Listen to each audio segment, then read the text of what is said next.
भारत के सबसे छोटे राज्यों में से एक है गोवा। रमणीय समुद्र तट, नीले पानी, सुनहरी रेत और सैलानियों के आकर्षण का केंद्र। लेकिन इसके अतीत में आज भी भयावह सच मौजूद है।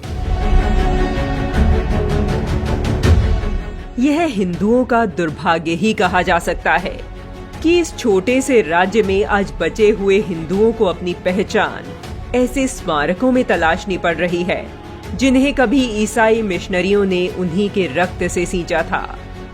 भारत के पश्चिमी तट पर स्थित गोवा के वेल्हा में चर्च और आश्रम पुर्तगाली शासन के दौर से ही मौजूद हैं। 16वीं और 17वीं शताब्दी के बीच पुराने गोवा में व्यापक स्तर पर चर्चों और गिरजाघरों का निर्माण किया गया था। दुर्भाग्य से स्वतंत्र भारत में इन कुछ चर्चों और आश्रमों को वर्ष 1986 में विश्व धरोहर स्थल घोषित किया गया।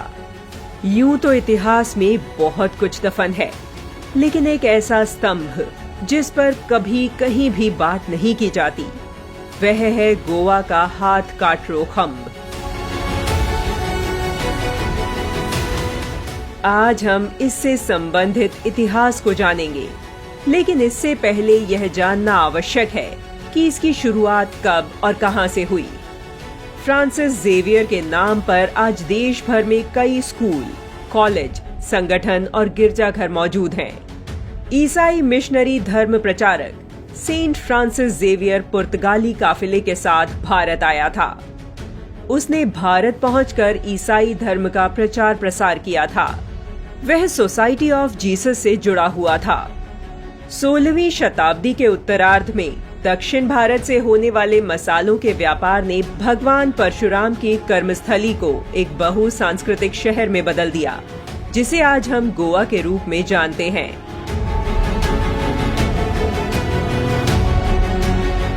देखते ही देखते पुर्तगालियों ने खुद को यहाँ सत्ता में स्थापित कर लिया।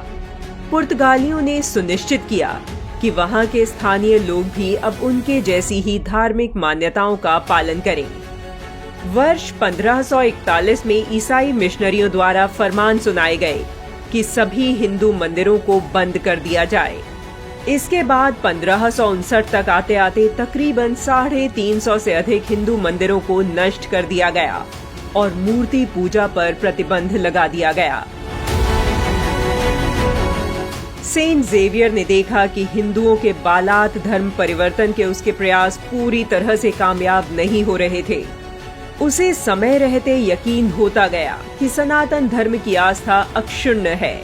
यदि वह मंदिरों को नष्ट करता है तो लोग घरों में ही मंदिर बना लेते हैं।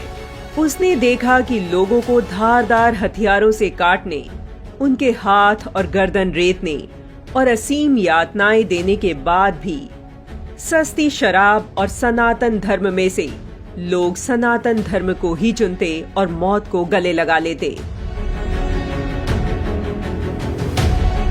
इसके बाद हिंदुओं पर यातनाओं का सबसे बुरा दौर आया।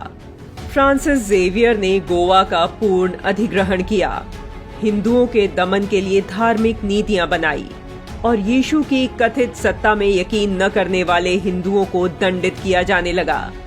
अक्टूबर 1560 तक आम जनता के जिंदा रहने और उनके मरने से लेकर उनके भाग्य का फैसला ईसाई प्रीस्ट के हाथों में आ गया। यह सभ्यता की आड़ में आस्था का बेहद क्रूर और विभत्स अधिग्रहण था। लोगों को ईसाई बनाने के लिए बर्बर हिंदू विरोधी कानून लाए गए। धर्मांतरण के लिए लोगों को विश्वास के कार्य की प्रक्रिया से गुजरना होता था, जिसमें नृशंस यातनाएं दी जाने लगी। ओल्ड गोवा के कई स्मारकों और संरचनाओं के बीच पेलो रिन्हो नोवो नाम का एक काला बेसाल्ट स्तंभ इतिहास के काले अध्यायों का साक्षी है। गोवा के शोक की कहानी कहता यह स्तंभ वर्तमान में राजमार्ग पर एक प्रमुख जंक्शन पर स्थित है।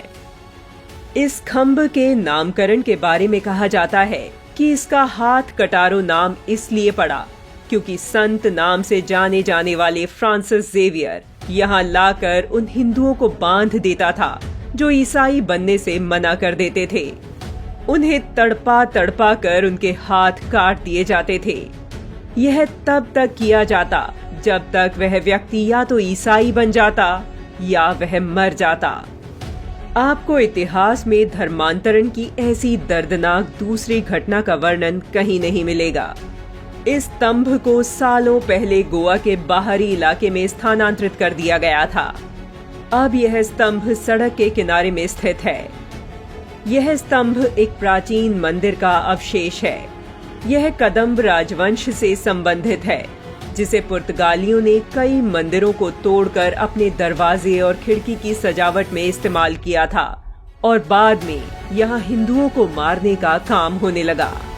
इस नरसंहार के बारे में लिखने वाले इतिहासकारों को भी सख्त यातनाएं दी गई। उन्हें या तो गर्म तेल में डालकर जलाया जाता या फिर जेल भेज दिया जाता। ऐसे ही कुछ लेखकों में Filippo सेसेस्ती, Charles Delon, Claudius Buchanan आदि के नाम शामिल थे। इतिहास में पहली बार हिंदू भागकर बड़े स्तर पर पलायन करने को मजबूर हुए। दुर्भाग्य यह है कि समकालीन स्मारकों के विपरीत यह स्तंभ आज तक भी एक संरक्षित स्मारक नहीं है। आज हजारों की संख्या में सैलानी गोवा सैर करने जाते हैं। शायद ही कोई जानता हो कि गोवा के सनातन अतीत का साक्षी यह स्तंभ आज भी वहां मौन खड़ा है। इस बार आप गोवा जाएं तो इस स्तंभ के दर्शन कर उन लोगों को श्रद्धांजलि अवश्य दीजिएगा जिन्होंने अपने हाथ कटा लिए लेकिन सनातन धर्म नहीं छोड़ा। धर्म के लिए अपने प्राण न्यौछावर करने से भी नहीं चूके।